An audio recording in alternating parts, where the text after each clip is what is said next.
여러분, 이런 크리처 영화 좋아하십니까? 방금 보신 건 자이고트라고 2017년에 공개됐던 다코타 패닝이 나오고 닐 볼룸캄프 감독이 연출한 23분짜리 단편 SF 호러 영화고요. 크리처 하나만큼은 아주 인상적이었는데요. 날도 더워서 오늘은 그냥 시원하게 남양 특집으로다가 이런 크리처물 영화들 중에 지극히 개인적으로 인상 깊었던 친구들을 모아서 출시 순서대로 좀 소개해드리고자 합니다.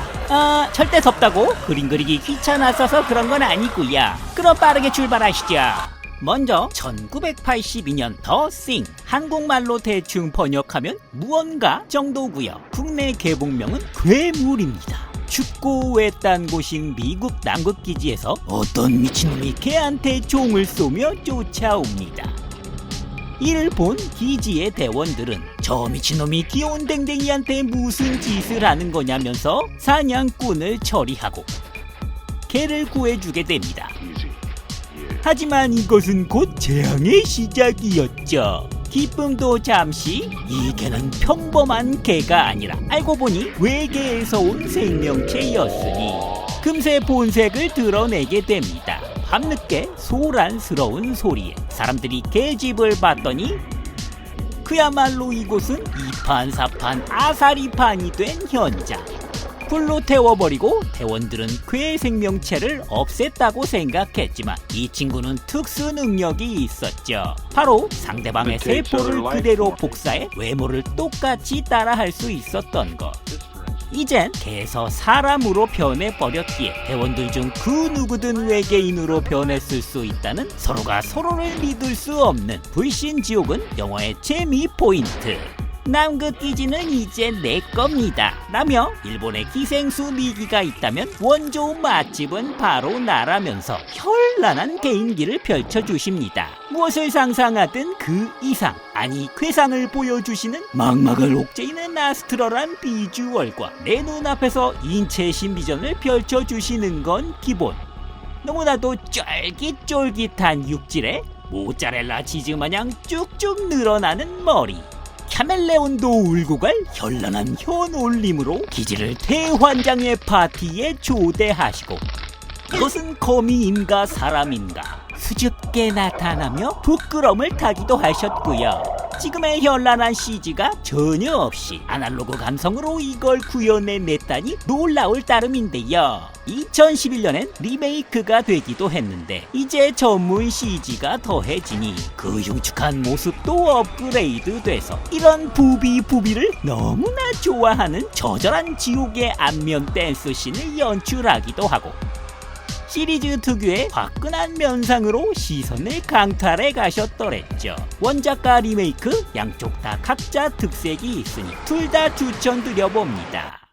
다음은 1986년 그리터스. 요쪽은 사실 호러를 가장한 코미디에 가까웠습니다. 이놈들 정체는 뭐든지 닥치는 대로 처먹는 왕성한 식성의 외계에서 온 식인 괴물로 말만 들으면 무시무시한 괴물 같지만 어찌 보면 귀여운 구석이 있는 2등신 쌍판떼기에 동글동글 굴러서 이동하고 다니고 등짝에서 독침을 발사할 수 있다 정도를 제외하면 총 맞으면 한방, 사비나 몽둥이로 쳐맞아도 죽고 심지어 밟아도 죽을 만큼 생각보다 더럽게 약한 게 특징입니다. 나름 지능 생명체로 지들끼리만 소통하는 언어 체계도 있고요. 원래 이름이 크리터인데 뒤에 S가 붙어서 크리터스이듯이 떼거지로 다녀서 무서운 친구들이죠.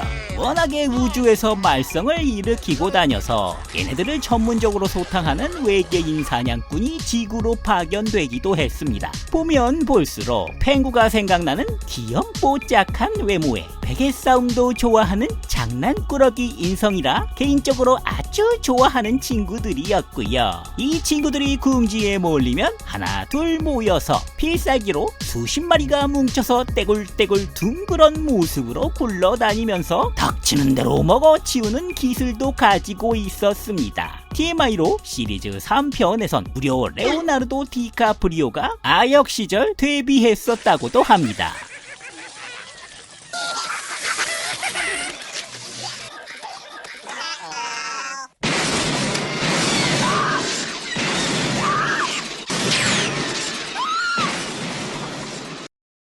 지난날 크리처는 타임아웃 선정 몬스터 필름 1위에 올랐다는 전설의 똥파리 1986년 플라이입니다. 처음 볼 때는 흥미로운 과학 이야기가 호러 영화로 바뀔지 꿈에도 몰랐죠. 순간이동 장치를 연구하는 한 과학자가 자기 자신을 실험체로 삼아 물체 전송기 안에 들어가게 됐는데 이 와중에 파리 새끼 한 마리가 기계 안에 같이 들어오는 바람에 인간과 파리의 DNA가 섞여서 점차 파리 인간으로 변해버린다는 동명의 소설을 바탕으로 한 영화인데요. 그로테스크한 거 만드는데 일가견이 있는 데이빗 크로넨버그가 만들어서 비주얼적으로도 당시 혀를 내두르게 했죠.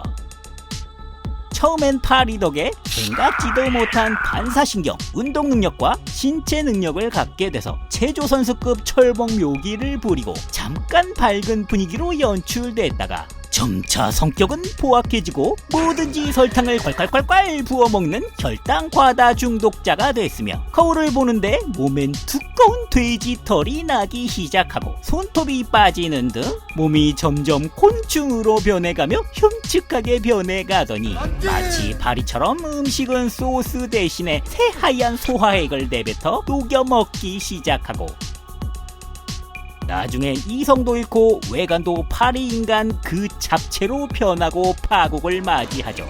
야, 어릴 때 봤는데도 이 모요라 꿈동산에 나올 법한 크로넨버그가 만들어낸 입맛이 싹 도는 밥도둑스런 끔찍하고 징그러운 이런 굴국밥 생각나는 벌레 비주얼 때문에 각인돼서 잊지를 못하고 있습니다. 이번엔 1987년 외계에서 온 상남자 프레데터. 인류보다 엄청나게 발전한 하이테크 기술로 일명 다크 템플러처럼 클로킹도 하고 열기능 탐지기에 어깨엔 레이저포 같은 최첨단 무기도 가지고 계신 프로 사냥꾼이자 고등 종족입니다. 대신 설정은 고등 종족인데 하는 짓은 원시 부족 같은 느낌으로 성인식처럼 일정 나이가 되면 외계를 떠돌며 센 사냥감을 사냥해 전리품으로 대가리를 가져다 모으는 취미가 있는 종족이었습니다. 2m가 넘는 신장에 200kg 넘어가는 근육질 거구로 원래 그냥 싸워도 지가 훨씬 센데도 굳이 클로킹하고 숨어 다니면서 사냥감을 쫓아다니며 관찰하는 관음증 변태 같은 면모도 있는데 치명적인 약점도 있었죠. 눈알이 장님 수준으로 마스크가 없으면 사물을 구분하기 힘들 정도라는 것과 정말이지 눈 뜨고 못 봐줄 정도로 못생긴 바닷가재를 닮은 세숫대야를 가지고 계시다는 거였죠. 영화에서 아놀드 슈와제네거가 프레데터 면상을 마주하고 내뱉는 대사도 너희 새끼 정말 뭐같이 못생겼구나 라고 했었고요. 역시나 욕은 만국 공통어인지 이걸 알아듣고 프레데터는 불같이 화를 냈던 적이 있었습니다. 그래도 상대가 도발하면 정정당당하게 첨단 무기 다 버리고 1대1 맨손으로 맞짱을 뜨시는 상남자 같은 면모를 가진 멋진 형님이셨습니다. 그리고 패배하면 사사로운 속세의 감정인 복수 같은 거 하지 않고 사나이끼리의 멋진 승부를 보았다며 인정하고 유유히 다시 알아서 외계로 떠나가시는 따스한 품성을 지니고 계셨더랬죠.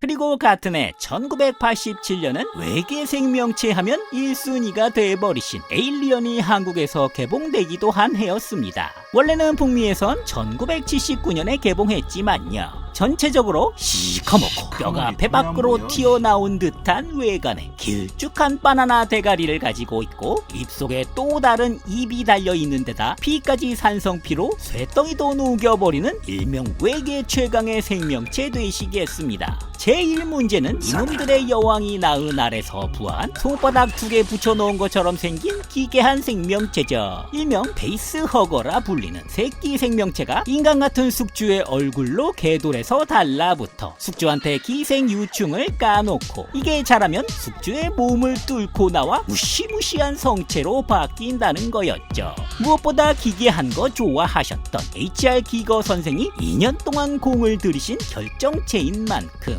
기괴한 크리처들 외관이 특징이었고, 프레데터가 근육질 아놀드와 상남자 외계 인간의 남성적인 마초 싸움이었다면 이쪽은 시리즈 전통으로 리플리라는 여성 캐릭터가 주인공으로 새하얀 쌍방울 빤스와 182cm 장신의 여성 리플리가 높은 지능과 강력한 모성애로 무시무시하고 교활한 에일리언들을 전문 척살하고 다녔으니 아주 상반된 재미를 주는 역대급 크리처물 되시겠습니다. 영화 막판에 주로 에일리언과 하이라이트로 1대1 맞짱을 뜨시고 나셨는데요. 2편에서 지게차 타고 새끼 못 건드린다 니년이 먼저 잘못했다 하시면서 에일리언 퀸과 머리채 붙잡고 맞짱 뜨시던 모습은 지금도 시리즈 최고의 명장면이 아닐까 합니다.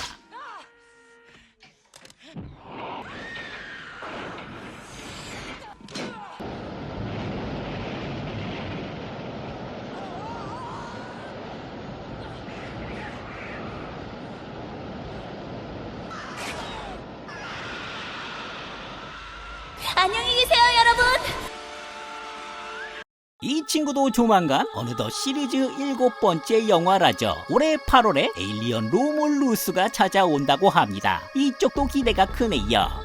그리고 1990년 역시 B급이지만 많은 분들이 좋아하시는 나름 7편까지 나온 30년 넘게 이어진 전원일기급 장수 시리즈 불가사리도 있습니다. 5, 60년대 미국 전통 크리처물을 충실히 계승해 CG보다 아날로그 향이 물씬 풍기는 영화 완성도도 그랬고요. 지금은 많이 유명해지신 파릇파릇한 시절에 케빈 베이컨 형님이 나오십니다.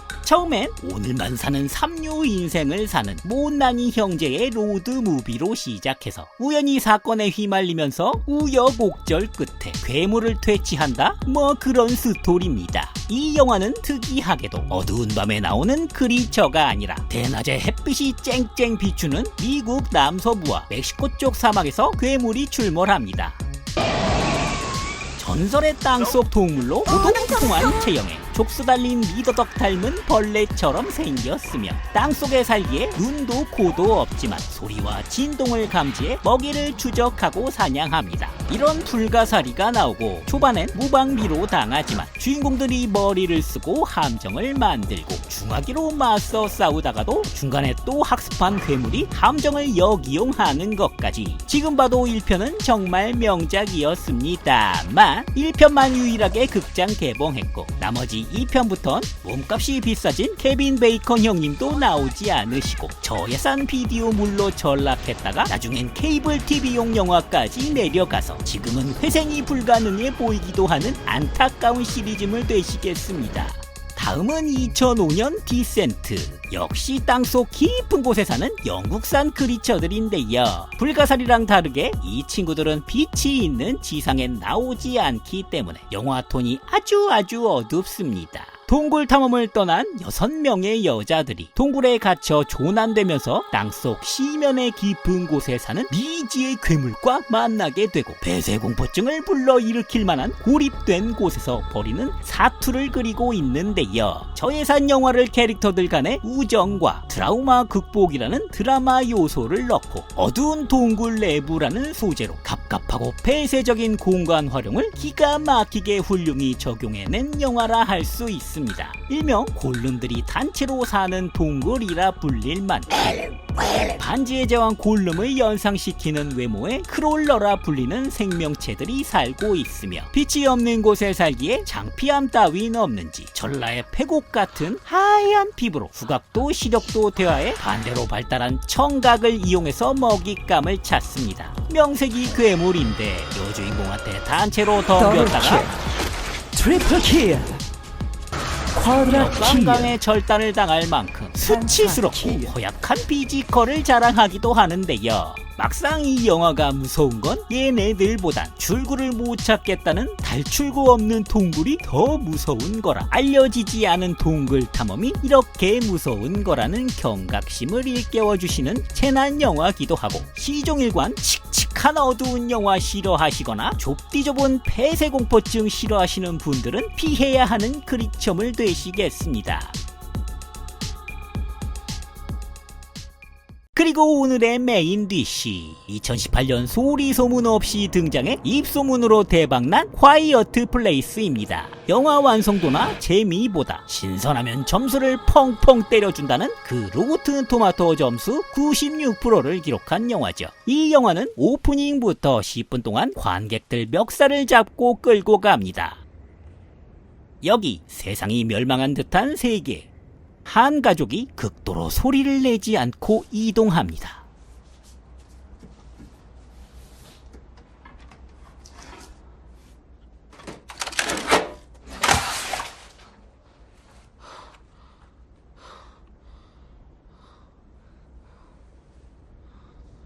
그렇게 관객도 아깝게 사들고 온 팝콘도 소리 날까봐 못 먹는 극도로 조용한 상황에서 막내 아들 레미가 소리나는 장난감을 켜버린 그 순간,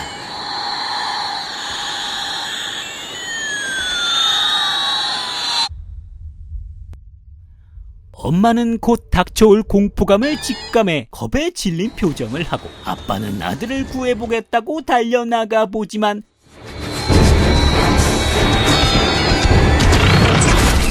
마침내 순식간에 크리처가 나타나 아들 레미를 낚아채 사라집니다. 이 오프닝에서 이 영화의 아포칼립스적인 세계관부터 시작해서 괴물이 소리에 민감하다는 설정, 자신이 선의로 동생에게 준 장난감 때문에 동생을 잃게 된 청각장애를 가진 누나와 가족들의 트라우마까지 모두 설정하는 멋진 시퀀스였죠. 그것도 주연이었던 존 크레신스키의 저 장편 감독 데뷔작이라니 정말 난 놈입니다. 감독은 물론 주연의 기획과 각본까지 참여했고요. 영화 속 부인인 에밀리 블런트는 실제 그의 부인이기도 하고, 이 에밀리 블런트가 설득해서 감독을 직접 맡기도 했다고 합니다. 청각장애 딸로 나온 밀리센트 시몬스도 실제 청각장애인이기도 했죠. 이 영화는 애초에 저예산이었던 영화였기에 그만큼 빈 예산을 공을 들인 아이디어들로 채워놨는데요. 영화의 신업은 아주 간단합니다. 소리 내면 죽는다.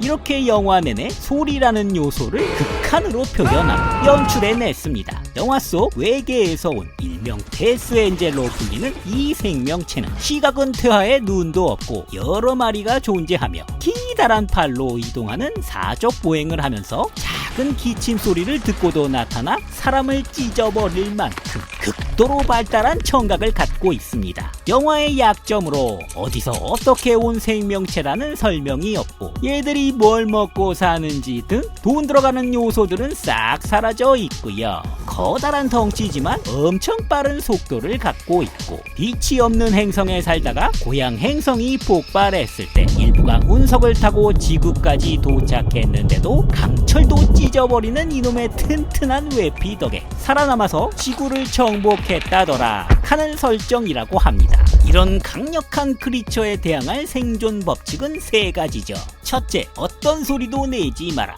둘째, 아무 말도 하지 마라. 셋째, 붉은 등이 켜지면 무조건 도망쳐라.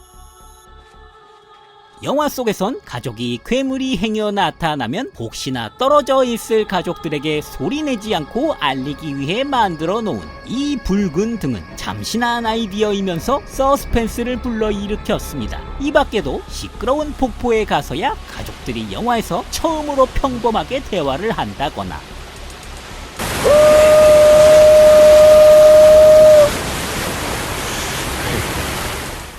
영화사의 길이 남을 출산하면서 크리처랑 맞붙는 장면, 그리고 가족애와 부성애까지 정말 몰입도 높고 드라마적 요소도 훌륭한 호러 크리처 영화였습니다. 여기 나온 데스 엔젤의 약점은 오히려 장점이던 발달한 청각에서 나오죠. 사람은 듣지도 못하는 특정 고주파수를 들으면 괴로워하면서 신체 내부를 드러내게 되는데, 이때 산탄총 같은 걸로 쏴 죽일 수가 있었습니다. 이렇게 무성 영화를 방불케 하는 참신했던 1편이 입소문을 타고 대성공을 거뒀고, 그래서 제작사 파라마운트에서 감독 겸 주연 배우 존 크래신스키에게 후속작을 제안했고, 감독은 이를 수락해 속편이 만들어지게 됐습니다. 이렇게 원래 예정에도 없던 속편을 만들게 되어 어색감이 좀 있습니다. 무엇보다 아역 배우들이 부쩍 커버린 것도 있었고요. 이 편도 영화 속 괴물이 지구에 침입한 474일 중에 첫째 날로 돌아가 괴물들이 지구에 어떻게 침공했는지도 에보트 가족의 시점에서 잠깐 보여주기도 하며, 세계관을 가족에서 외부 세계로 확장시키며 섬 사람들이나 약탈자들도 등장시키고, 1편에서 부모의 보호만 받던 아이들이 이제 성장에 활약하는 여전한 서스펜스 있는 사건들은 1편만큼은 아니지만 역시 흥행에 대성공해버렸고요. 영화의 활약에 힘입어 올해 과이어트 플레이스 더 로드 어헤드라고 FPS 게임까지 출시될 예정이라고 합니다. 트레일러를 보면 게임에서도 이 소리라는 요소를 잘 활용할 것 같아 기대가 큰데요. 부디 영화에 누가 되지 않게 잘 나와줬으면 하는 바람이고요.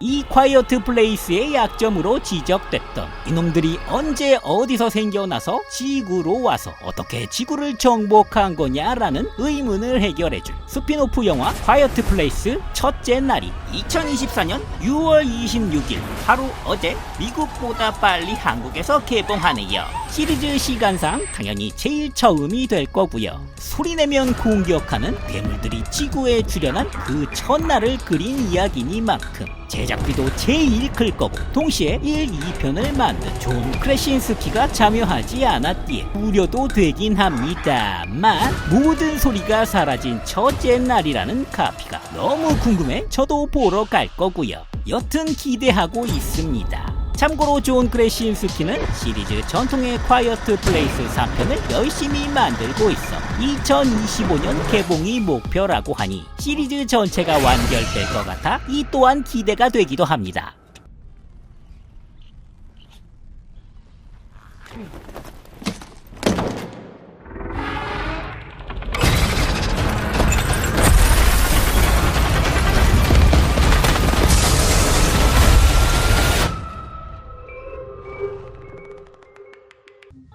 그리고 혹시 이 콰이어트 플레이스의 데스 엔젤 같은 크리처 좋아하시면 얼마 전 소리 소문 없이 개서방이죠. 니콜라스 케이지가 주연한 포스트 아포칼립스 크리처물 아카디안이란 영화도 있으니 한번 찾아서 보시길 추천합니다. 인류가 얼마 안 남은 근미래, 두 아들을 지키며 대낮엔 땅속에서 자빠져 자고 밤만 되면 나타나는 괴물에 맞서 싸우는 가족 이야기인데요. 아무 기대 없이 봤어서 그런가 디테일은 좀 떨어지지만 여기 나온 크리처만큼은 로튼 토마토 84%가 왜 나왔는지 인정할 만큼 아주 독특하고 유니크한 크리처가 나왔습니다.